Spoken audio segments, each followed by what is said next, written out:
With so many people moving to Tennessee, there's one thing I've learned in the last 2 years. Although I've been in the business for 30 years, it's markedly different to buy a home in Tennessee than it is to buy a home, say, in New Jersey. The process is different. The time frames are different. So much is different. And it's very important to understand prior to getting into that whole process. I just finished binding a contract today where the buyers were coming from New Jersey. I was amazed at how different every single state has a different process.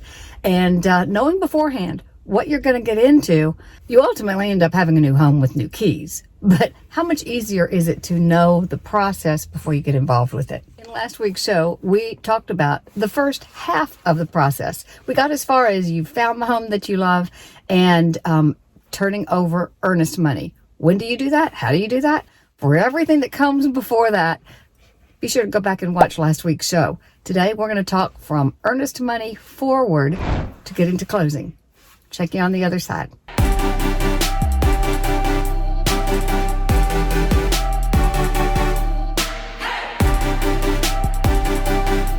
One other thing that's in that contract that people often kind of overlook, but it's very important to talk about, is we put a closing date, but we also put a possession date. And just because someone says, well, you know, and maybe the seller will allow you to stay a little longer, If it's in writing, it's in writing, and it's the way it is. If it's not in writing, you can't count on anything. So I've had a lot of people coming from other areas tell me that the buyer said they'd allow the seller to stay a little longer if they needed to. Then once they got past the contract period, it was under contract. Didn't happen. Whenever there's a question about anything, it comes down to what's in writing on the paperwork that was agreed upon. So that's why each one of these details makes a lot of difference. So we got to look at plans. We got to look at plans that you have for trips and business trips and things, and try not to set the closing date for that. Now, things do happen, and if something does come up, we do away closings a lot as well. So any problem that can come up, we can figure out. Everything, I like to say, is figure-outable, except for how to be at two places at one time, which is where I'm supposed to be right now. Let's continue this. So now let's fast forward. Your offer was accepted. Now this is the place where some people can get really kind of freaked out a little bit, and I get it. It can be kind of scary. You've gotten your offer accepted. So your seller, you and your seller have agreed that we are working together through this due diligence period for you to be able to determine for sure whether this is the house that you want to buy. So now it's time for us to do several sets of different inspections and things to do to make sure this is the right house for you. So you're not married to the house yet. You've just chosen the bride. That's a little weird, but you get the drift. Back in that contract, we have specific deadlines and timings in which all these inspections have to be completed. The first one and main one that we all do, because remember I said I don't ever waive inspections. I think you always need one, even if it's a brand new house. The first inspection we'll have done within the first 5 to 10 days, again, negotiated in the contract, but that full inspection will cost, depending on the size of the home, $500 to $700 or so. We'll get a termite inspection done during that period. We'll also choose whether or not you want to do a radon inspection. What'll happen is a radon inspection is gas is emitted from the earth, period, end of statement. But what you don't want is for that gas to be trapped inside your home and for you to be breathing it. So here in the Middle Tennessee area, I certainly suggest that people do a radon inspection. That can be done at the same time as the general home inspector comes out, does his inspection, and the termite. I typically have them all three done at once, and we basically get the reports back within a 24-hour period of each one. One other inspection that I like people to do, I will certainly recommend, but we don't have to, is a plumbing inspection. Now, that plumbing inspection is separate. It's not for what's going on inside of the house necessarily. Your general inspector may find that. But a plumbing inspection is going to be scoping the pipes that go from the house to the street to make sure that there aren't any tree roots that are obstructing the drainage of that plumbing, or maybe a belly in the pipe that's going to cause backups into the house. That entails getting a scope that could entail about $250 or so. Sometimes it's hard to find somebody to do it because they're just so backed up. But especially if it's an older home or in an old neighborhood with giant trees, I certainly suggest that people do a plumbing inspection for the lines, to scope the lines. If you have a sewer, and not so many houses here in the Tennessee area have sewer unless you get pretty far out into the suburbs. But if it is, you do definitely want to do a septic inspection. That will be a different inspector to come out to find the septic fill lines, and we'll discuss that if it's need be to know. But there are several different types of inspections. Everyone certainly do a general inspection that will check for termites. At the same time, I suggest you do radon. We'll talk about whether you want to do that or not.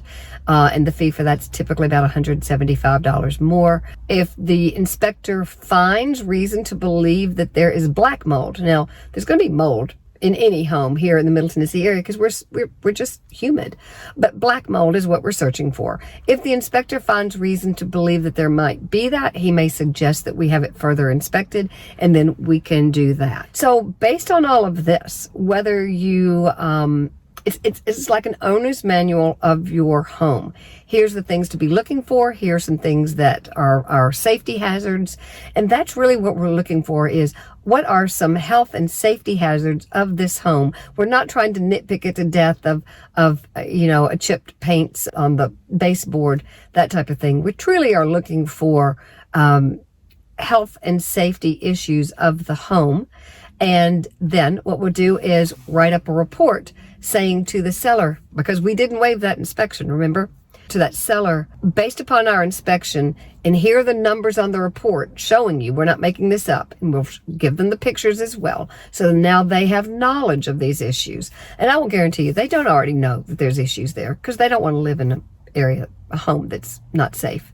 So based on our knowledge, here's your pictures, here's your proof of what we found. We will accept this home if you make these repairs. Or you may say, we don't accept this home, period. Or, so you get into a negotiation kind of situation at that point only on those repairs.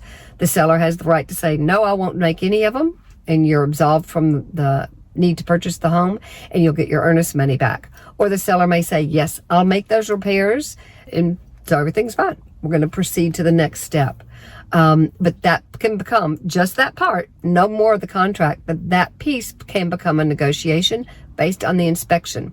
Our due diligence time is the time to do those inspections. That all typically is 5 to 10 business days. If by chance we find that there is an issue with maybe radon, we'll address that. So again, there are nuances. This isn't to tell you every single thing that can happen, because that's in 35 years of my life in this business. There's always something new. But those are the basic inspections. We've got a time period to do them, and we need to stick within that time period. As long as we stick within the time period of the contract that we offered, then we're golden. We'll be safe. Oh, one more thing. People often ask me, do we do a flood inspection? We know whether the home is in the floodplain, 100-year or 500-year floodplain, or outside of that with an X zone factor by checking the FEMA flood maps. FEMA flood maps. Say that 2 times fast. So we don't need to there's no inspection for FEMA. Now, if you want to do deeper inspection and know exactly where your house sits at 107 feet over the 100-foot floodplain or whatever, you can do a survey, and that may be something that you want to do too. A full survey, not just a mortgage survey. That's something that you can do. But as far as doing a flood survey, we know from the FEMA flood maps whether your home is in the floodplain. Your insurance company, we're going to be talking to them, trying to get some quotes for you for insurance. They immediately are going to know, once they look up the address, whether the home is in the floodplain. That's all going to be in the disclosures. And so we know that prior to even making an offer on the home. I have many buyers who will not buy a home that's in the 100-year floodplain. I get it. Many buyers are just happy. Okay, I'm okay with the 500-year floodplain, but the 100-year floodplain is too iffy for many people. I get it. And we would never make an offer on the home in the first place if it was found to be in the 100-year floodplain. That's easy to know, easy to check. That's not a separate inspection. Another thing we're checking on during this inspection period, it all is during that 5 to 10 day business day inspection period that's in our contract that we offered. In that, we also, if the home is in a homeowners association, we have the right and obligation, if we ever want to have a claim against it, to check the homeowner's documents, budget, master deed, and bylaws. So we will be given those things for you to then read in all of your spare time, to read through and make sure that you are in agreement. Most of them are very, very typical. You will want to look at the last minutes of the association minutes to make sure that there's no outstanding debts, so there's no outstanding liens against any properties or big assessments coming up. But it is, again, in that time frame, that entire inspection contingency time frame, where we're doing physical inspections of the property and we're reading the master deed, bylaws, and association documents. We get to the resolution period, where we tell the seller what we would like to do in writing, how we'll accept it if you do this, we won't accept it based on this, or we accept that everything's fine. All that's in a certain time period in the contract that was accepted, the offer that we made that was accepted. So it's now a contract. As long as we fulfill our obligations to meet the deadlines that we said we'd meet, we are still not married to that house yet. Once the resolution period's done, then we're married, except if we happen to have a financial contingencies, because we've still got to get through that stuff, those processes of getting that final lending approval. So now we're coming up to the appraisal. We're about the third week after your contract was accepted.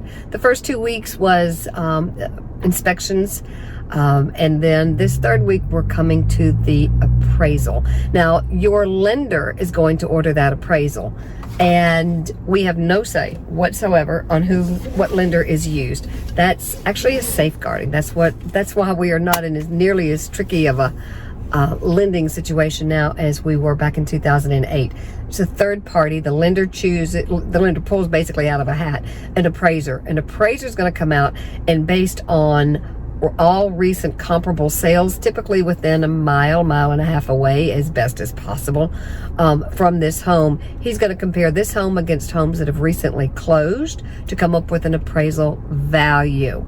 Now, as I said before, I think appraisals stay with the home for 6 months. So if you decide to walk away, maybe it didn't appraise for $750, it appraised for what was my suggestion now? I can't remember. Anyway, it appraised for $700. We offered $725 with a $25,000 appraisal gap. So we said even if it appraised up to $750, you'd take it. Well, it didn't appraise at $725 either. It appraised at $700, and you got the right to walk away from it. Now, here's what can happen though. That appraisal is going to stay with the house for 6 months. So if the seller really wants to sell it, they may put it back on the market, and they have to hope that a cash buyer comes and buys it, or they're going to have to wait for 6 months to have a sale.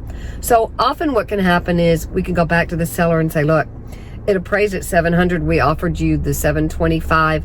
If you'll split it, or you'll pay, or if you'll allow us to reduce the sales price to $715, we'll go ahead and buy it. Some nuances of working with that seller in many cases works out really well for both the buyer and the seller. You get it for a little less than you'd hope to get it for. It appraised for a little less. That's just one person's opinion. And the seller doesn't have to wait for a good 6 months before they can put it back on the market and get the higher value that they wanted. So that's what happens in an appraisal. And an appraisal is one person's opinion based on his notification of recent closings. Now, one thing that makes it really tough if you're not in a cookie cutter area of homes is that there's no way that maybe it's the same floor plan. You know, maybe Fox Ridge Homes built the home in 92, and there were 15 of those same floor plans in that neighborhood, but 3 of them have been totally gutted and updated with new bathrooms, new kitchens, new flooring, new everything, and it was perfect. But the 2 most recent sales hadn't had any of those things done to it. It's really hard to get the appraisal up high enough for the appraiser to be able to justify the cost of that new kitchen, which is easily $12,000 to $15,000, $25,000, or that new bathroom, which is another $10,000, $15,000. So many times it's a nuanced situation, and you got to use your own judgment.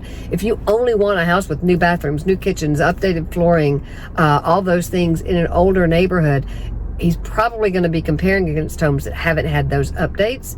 So you may well have run into an appraisal kind of issue. But that's why we work really hard. I will always call the appraisal or talk to the appraiser and get all the information I can about all the homes that he will be looking at, because you and I have already looked at them, right? We've already looked at them to determine what we wanted to offer, and we realized that house had a horrible kitchen, that house had a horrible bathroom. It's worth it to me not to spend $30,000 out of my pocket and to already have it done. So, you know, I now know some of the nuances of those. I can talk to the appraiser, because I show up for that appraisal, to show him why it is that those homes we justified in our own minds was inferior to the home that you're trying to purchase. Because we want that appraisal up. We want it up for everybody. We want it the right appraisal amount for everybody. But we're in that third week. We're close to the home stretch. Appraisals. That's that next step. If in our offer we gave an appraisal gap, so we offered $750, the list price was $725, and we offered $750. We said, if we had done this, we offered an appraisal gap saying, even if it doesn't appraise for $750, we will pay the difference between the $725 that it was listed for and the $750 that we offered and you accepted. What that means is, if it appraises at $725, the lender is only going to loan on what that appraisal amount is, $725. So you've got to have, if we said we'd pay up to $25,000 in an appraisal gap, you've got to pay that in cash and still get the loan amount that you said you'd be getting, which is an 80% loan. Now, if by chance it appraises fine and you don't need to use that gap, you're not out any more money. You're going to get an 80% loan on the $750 that it appraised for, or somewhere in between the two. Maybe it appraises for $740. You offered $750. The listing price was $725. You only going to have to make up a $10,000 gap. I hope that makes sense. Reach out to me if I can clarify that. So let's say it doesn't even appraise. You didn't offer a gap and it doesn't appraise. Or based on the inspection, you decide not to take the home. You're not out any money. You get your earnest money back. This is why I say you're not married to the house yet. You get your earnest money back. If we've done our due diligence, we've done the things we said we do, and based on those things, we decide we don't want to accept the house or it doesn't appraise, you're only out the money that you have spent for the appraisal and the spent for the inspections. You'll get all the rest of your earnest, you'll get all of your earnest money back. And we're off to looking for a new home, and the seller's off for trying to sell it to somebody else. But now we're getting to the home stretch. So now we're about a week outside of closing, and the appraisal's done. Everything's taken care of as far as that goes. You're almost ready to breathe. This is when you're probably going to be really, really frustrated. And you love your lender, but at the same point, at this point, they're going to ask for a lot of final documents. Maybe they need a final tax return signature, or they need updated documents that you're positive you've already given them.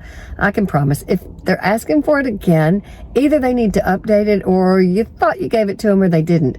It's just part of the process. It's cumbersome, it's tedious, it's irritating as heck, but we're almost there. So just know when you are frustrated that you think, Susan told me we're going to be frustrated with this. You are going to be. But these are the final documents they need to get you closed. And again, you ought to be happy with this. Lending or loans are not as easy as they used to be to get. So we're not back in that 2008 time period where if you were breathing, or if you could fog a mirror.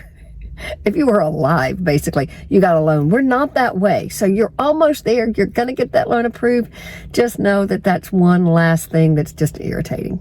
But let's pretend Tuesday is your closing. On Monday, we're going to do your final walkthrough. Now, this is not a time to go back through and re-inspect everything. This is a time, though, that we're not going to miss out on. We're either going to do it the day before closing, or maybe the morning of. If closing is at noon, we're going to do it the morning of, just to make sure that there's nothing materially changed about the home from when you put it under contract, from when we did our inspection. We're also checking to see that if there were any repairs that the seller was to do, that they have done those repairs, that they're in good working order.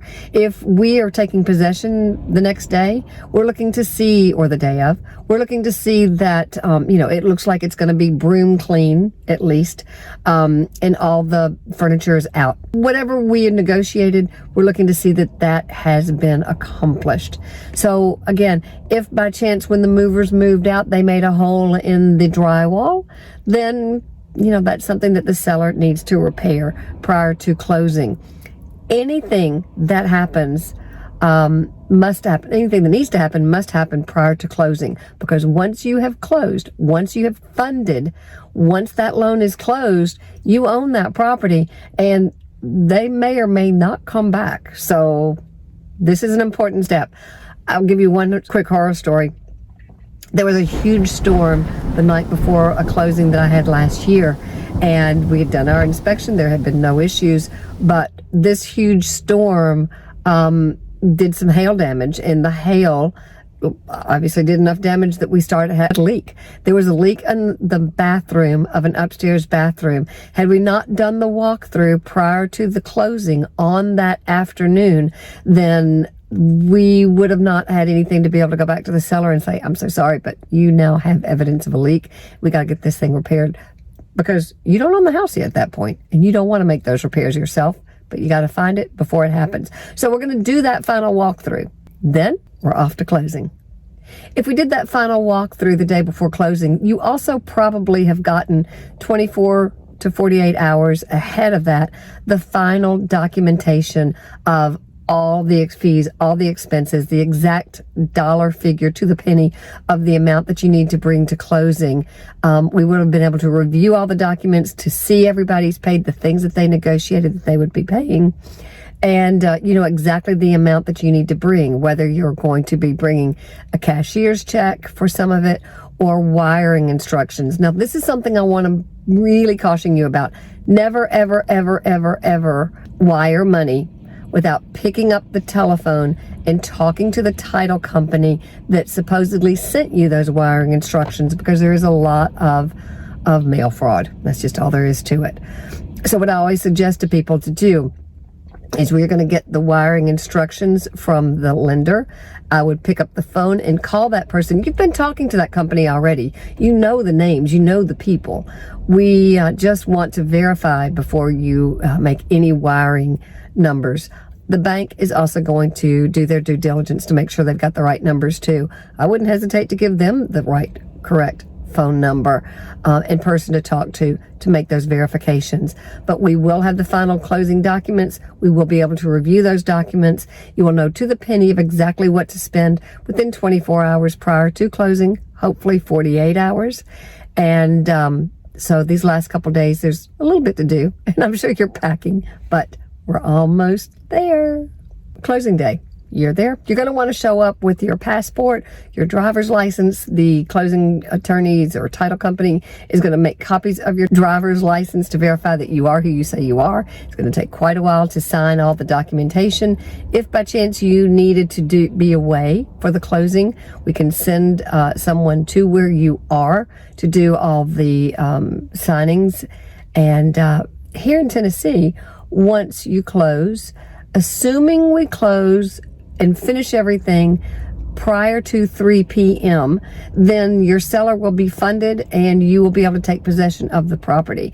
If by chance the closing is at 5 p.m., the seller won't be funded at that point, and it may well have to be that we wait to get keys and proof of verification of funding before you can have possession of the property. But it's unlike in California, where you have to wait till the deed is recorded. In Tennessee, we wait until it's funded. Typically, it's that day, which is why I'm always going to suggest to try to close before noon any day, so that the seller gets their funds, you get your funds, you get your keys if that's what negotiated, and the house is yours. So here we are at closing day. You have done all the hard work. I'm pretty much there just to help you out with holding your hand, really. The title attorney is going to go through every one of the documents we're going to sign. You're going to make copies of your driver's license or passport. You're going to be getting the keys. Any questions that you've got, title policy will be coming to you in 2 weeks or so. The attorney will explain all of that to you. That's pretty much the process. Every home sale pretty much goes through that very same process. There are nuances and details along the way to work through, but it does help, I think, to at least know what the process is and what to look forward to. That first step is the most important one. Reach out to us. I'm here to help you every step of the way. I'm here to explain things, and let's get you started on finding the best Nashville home for you and your family.